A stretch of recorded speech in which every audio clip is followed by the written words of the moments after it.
my husband, James, and I embarked on the journey of building our family home together when we tied the knot.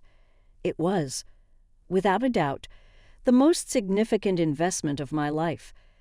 We made a joint decision to cherish and celebrate our family home. But there's something I need to admit. I've already cleared out all your belongings. I never anticipated our family home would be separated from us and turn into James like this. James and I exchanged our vows 3 years ago, and it was shortly after that we started constructing our dream family home, dutifully making mortgage payments. I can still vividly recall the fresh scent that greeted us as we first entered our newly built house, the warm smile of my beloved husband, and the spacious living room flooded with morning sunlight through its expansive windows. It was everything James and I had ever wished for. Since we were building our home, James was incredibly receptive to my input. I was especially particular about the kitchen's design and the size and placement of the windows. One particular window, on Sundays around 2 p.m., bathed the room in just the right amount of sunlight. It was in that cozy sunlight that James and I would unwind, relax, and even take naps together. The aroma of freshly brewed coffee made from those delightful coffee beans filled the room, creating what I would describe as my ultimate moment of happiness. However, let's not sugarcoat it. Our moments of bliss in our family home came at a significant cost.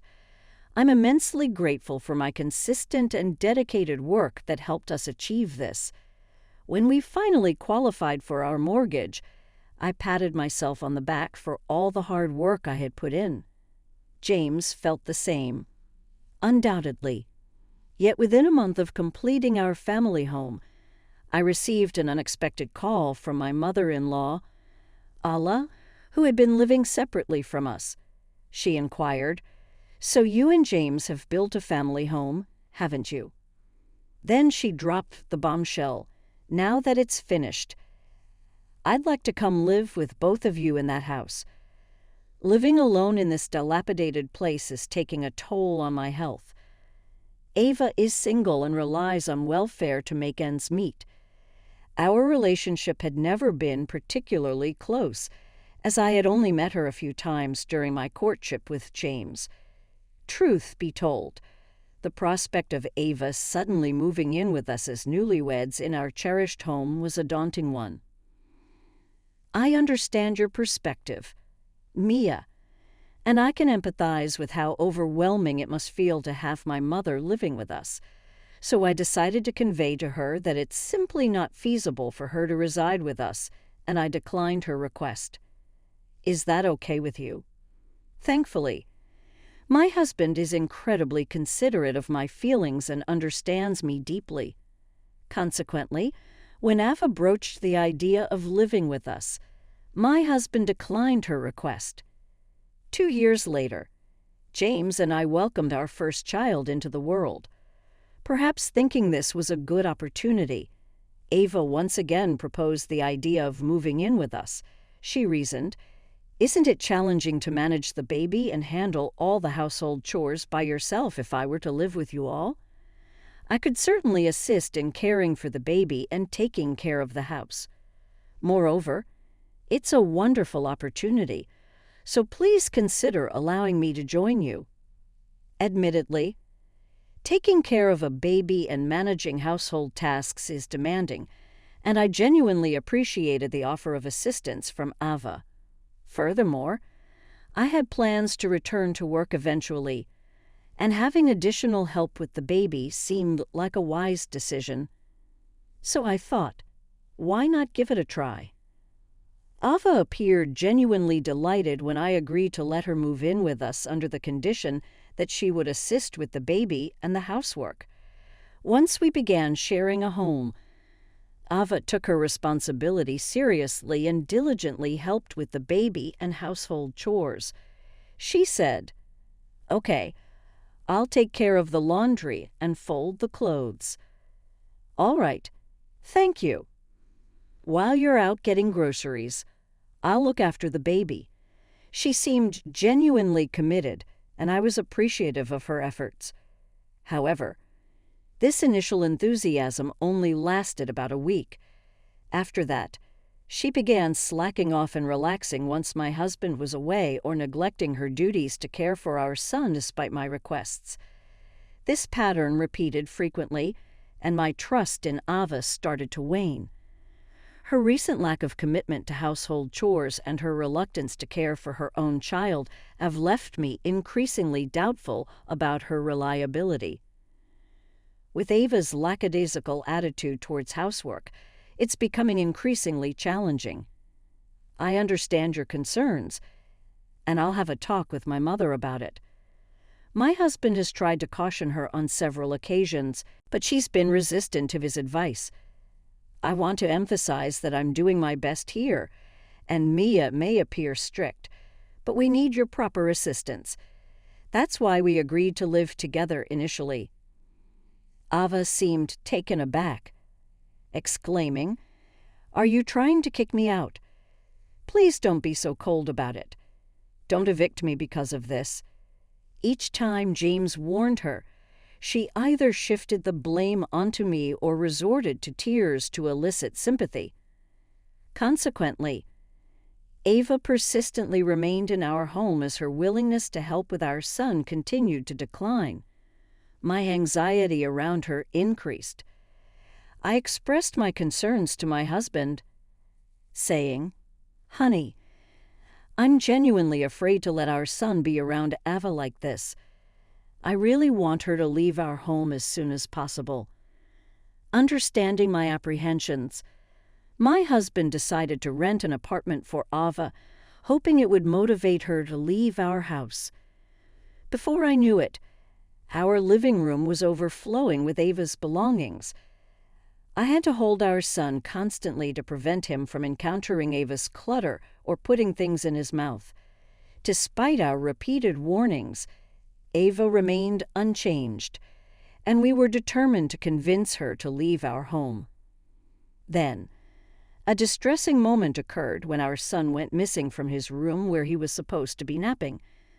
I panicked and frantically searched the house, only to discover Ava taking our son outside without our permission. Infuriated, I demanded, "What are you doing? How dare you take our son out without asking us first? Do you realize how worried I was?" Ava's response was rather surprising. She sheepishly explained, "I just wanted to show off my grandchild a bit. You shouldn't worry so much. People might want to share in our joy. You're being too loud with your shouting." I couldn't believe Ava's audacity in taking our son out without informing me, and she didn't display any remorse. This incident also enraged my husband. Without hesitation, we made the decision to have Ava leave our home. 1 year has passed since that day. Our son had just turned 1 year old and was taking his first tentative steps. Then tragedy struck when my husband was involved in a fatal accident on his way home from work one day. I was left speechless, grappling with the sudden loss of my husband. Why did he have to leave us? What would become of my small son? At James's funeral, I was overwhelmed by sorrow, unable to stop my tears from flowing. It was during this difficult moment that Ava approached me. "Hello, Mia. It's been a while," she said softly. I never imagined we'd meet again under these circumstances. My heart ached for Ava, as she had also experienced the loss of her own son. The pain a mother feels when losing a child runs deep, and I realized I couldn't be the only one mourning James. I gathered my strength and replied to Ava, trying to suppress my tears. It was so sudden, I admitted. "Indeed," she agreed. "So, since the family home belongs to my son, I should inherit it, right?" I was taken aback. "Huh? What do you mean? And leave the furniture too?" Her words left me utterly confused. We were both mourning our beloved, and she began discussing property and assets that seemed so out of place. I stammered, "Even if you say that the house cost around $500, $000 to build, not to mention the mortgage we still have to pay." Ava seemed nonchalant. "Oh well, you'll handle that, won't you?" I couldn't believe she was bringing up these matters at James's funeral. Unsure of how to respond, I said, "I'm not sure this is the right time to discuss this. We're at James's funeral, after all." Ava insisted, "It's crucial that we address this issue." I was growing increasingly frustrated with her insensitivity. "Not now. We'll talk about it later." "But will I get the house?" Her persistence was becoming unbearable. I finally had enough. "Ava, that's enough. This is James's funeral. If you continue like this, please leave immediately." My stern words silenced her, and she walked away. I couldn't comprehend what was going through her mind when she had just lost her own son. In the days that followed after all the funeral proceedings were over, I managed to regain some composure. I couldn't remain in sorrow forever. I knew I had to be strong and work hard to provide a good life for my son. I started by enrolling him in a daycare center and returning to work. My days have become incredibly busy with work and household chores, leaving my clothes, desk, and work items all in disarray. However, upon closer inspection, it appeared that my expensive clothes, accessories, the TV, the large fridge, and more had been discarded as if they were trash. I couldn't believe my eyes. "What perfect timing! You live here, right?" I questioned aloud. "Well, what's the cost of this move anyway?" The mover who was present engaged me in conversation and presented a bill for services rendered, which I couldn't quite comprehend. It was only after carefully listening to the mover that I discovered Ava had hired him. I was bewildered. Was Ava in my house at this moment? I tried to enter, but strangely, the front door wouldn't budge. Could it be that Ava had changed the locks?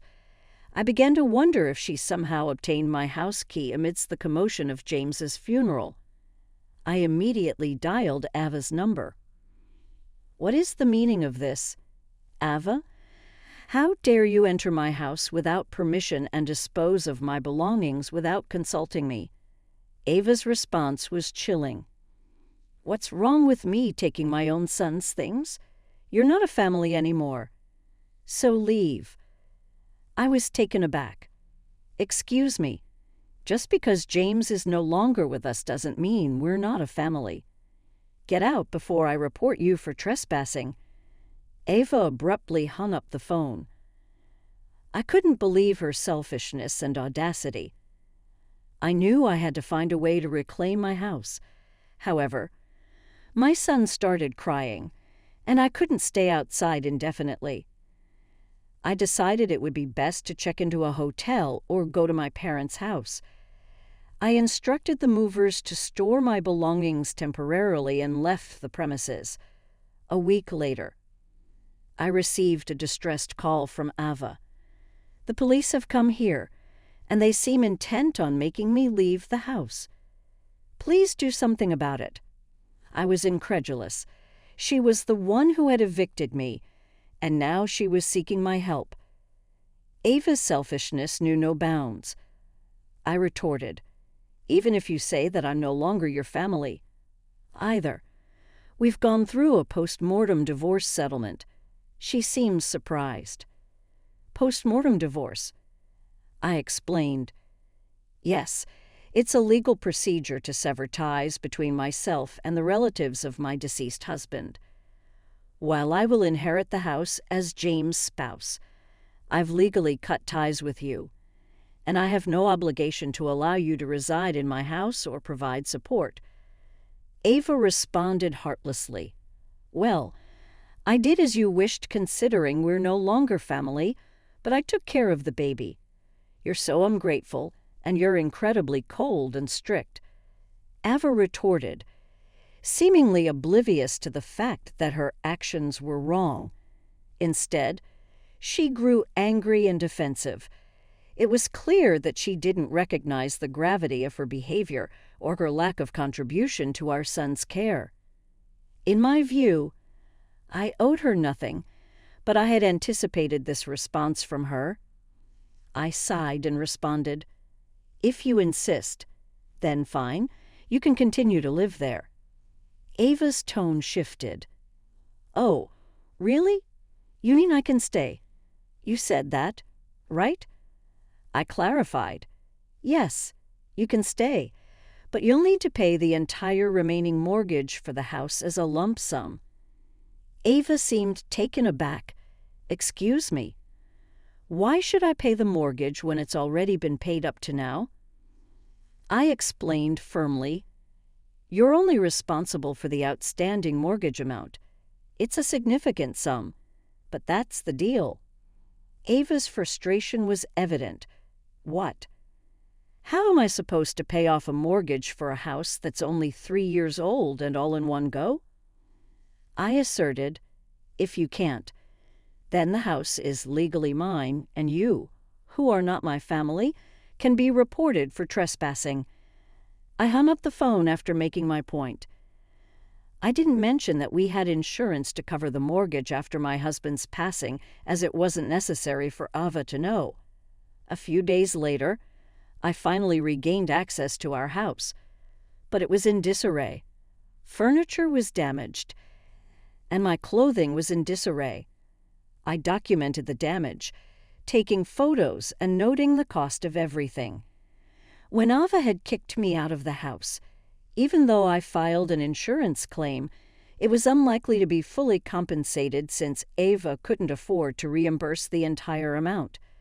Nevertheless, I considered these records as a potential safeguard against any future actions she might take against me. Subsequently, Ava contacted me requesting a payment of $1,000 as a fine for trespassing. I chose to ignore it. It seemed incomprehensible that she saw herself as the victim in this situation and expected me to pay her. In the end, Ava was unable to pay the fines, found guilty of malicious intent, and sentenced to 3 years in prison. After serving her sentence, Ava contacted me again, sounding desperate. "Please, I'm in real trouble. I have nowhere to go, and I don't know what to do." It seemed she was using a payphone, likely relying on contributions from random people to make her calls, as the line cut out a few times while she was speaking. It appeared that she had no home to return to. The apartment my husband had rented for Ava to persuade her to leave has long been vacated. As for the family home that James and I built, I decided to sell it out of concern that Ava might return. It was a necessary step. Ava and our paths are now completely separate. I urge you to stop bothering me and find your own way in life." Ava seemed taken aback. "What?" I reiterated my stance and promptly ended the call. I then set up my phone to block any further communication from Ava. That was the end of my involvement with Ava, who appeared to lack the motivation to live independently. I resolved to raise my son to be strong and self-reliant, ensuring that he could thrive on his own. With this in mind, I gently touched the photo of James with our son.